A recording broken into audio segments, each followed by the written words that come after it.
विनम्र किसान का बेटा था वो दृढ़ता का भंडार। वल्लभ भाई पटेल नाम कहलाता था सरदार।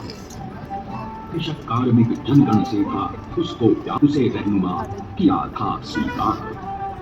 गांधी बाबू का शिष्य, सत्य अहिंसा का अवतार, किंतु एक भारत करने को धर लेता हथियार। लौह पुरुष संबोधन था वो लोहे की दीवार।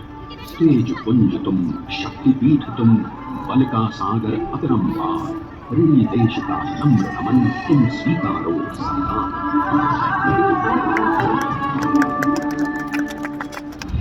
1857 में अंग्रेजों को ललकारने वाले पहले स्वतंत्रता संग्राम के एक सक्रिय सिपाही थे झले भाई पटेल।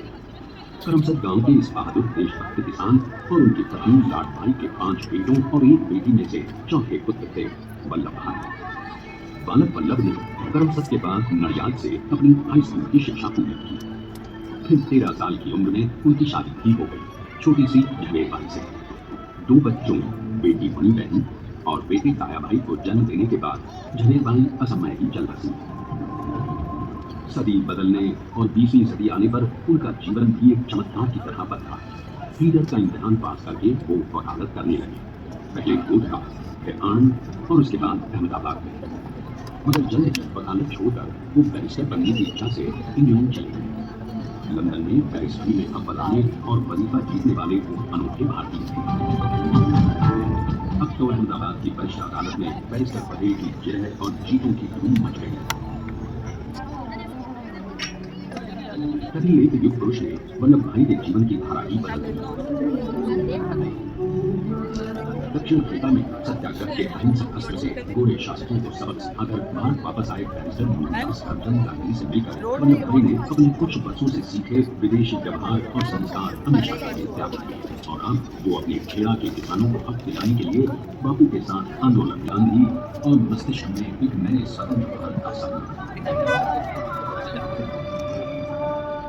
तभी बारडोली के मजबूर मजलूम किसानों की यातना का समय और यूं शुरू हुआ भारत का सबसे बड़ा और सफल किसान आंदोलन बारडोली।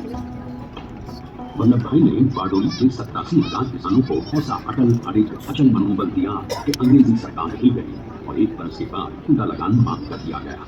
अब तो पूरे देश में लोग वल्लभ भाई के नाम के कस्में खाने लगे। स्वयं महात्मा गांधी ने कहा, अब वल्लभ भाई मेरे शिष्य या साथी नहीं, सारे देश के सरदार हैं और देश को मिल गया एक अनोखा असरदार सरदार।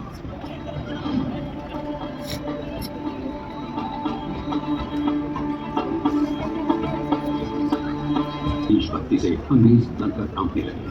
1930 के नमक सत्याग्रह और गांधी कूच में वो बापू से भी पहले गिरफ्तार किए गए तो सन 1932 में फिर उन्हें बापू के साथ ही जेल में 2 सालों के लिए डाल दिया गया।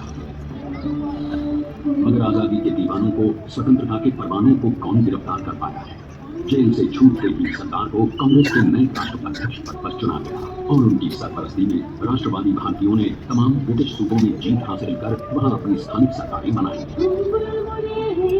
किंतु सरदार का सपना केवल सरकार बनाना नहीं था, उनका स्वप्न तो था एक ऐसे नए भारत का जहां हर रंग, हर रूप, हर जात मजहब तबके का हिंदुस्तानी एक साथ मिलकर एक ऐसा नया भारत बना सके जहां पूर्ण स्वराज के साथ सारे समाज को गरीबी, अशिक्षा, छुआछूत से भी आजादी मिल जाए।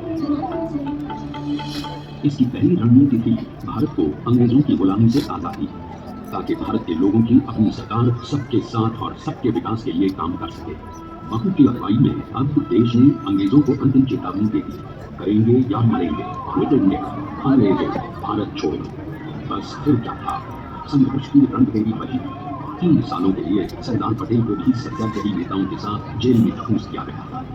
2 सालों के बाद अंग्रेजों को बापू के सभी शिष्यों और साथियों को छोड़ना पड़ा।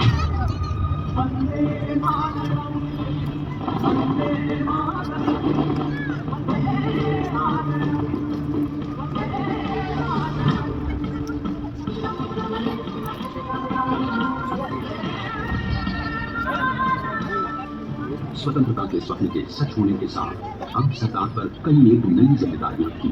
आने वाली आजादी की तैयारी और एक नए भारत के लिए नए लोकतांत्रिक संविधान की संरचना। जैसा उनके साथी ने खुद कहा था, पहली हथौड़ी लेकर हैदराबाद और जूनागढ़ के भारत के विलयीकरण को पाकिस्तान से चुनौती मिली। सरकार चाहत को एक करने के लिए समझा है। एक दूसरे में बनावट वाला एक नया भारत उभरकर सामने आ सके।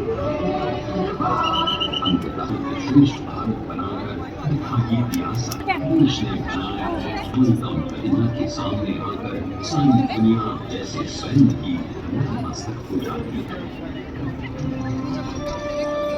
बना गया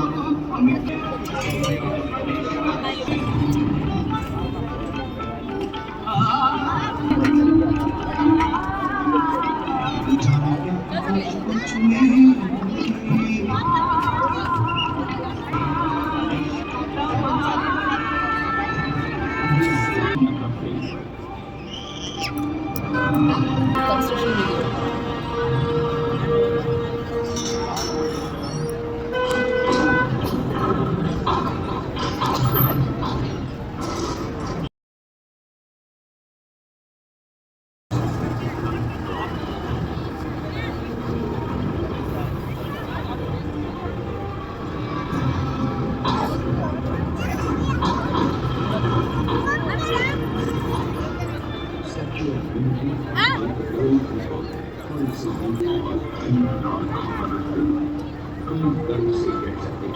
कुल मिलाकर स्टैच्यू ऑफ यूनिटी के निर्माण में 95% माल सामान इंजीनियर्स और एक्सपर्ट्स थे।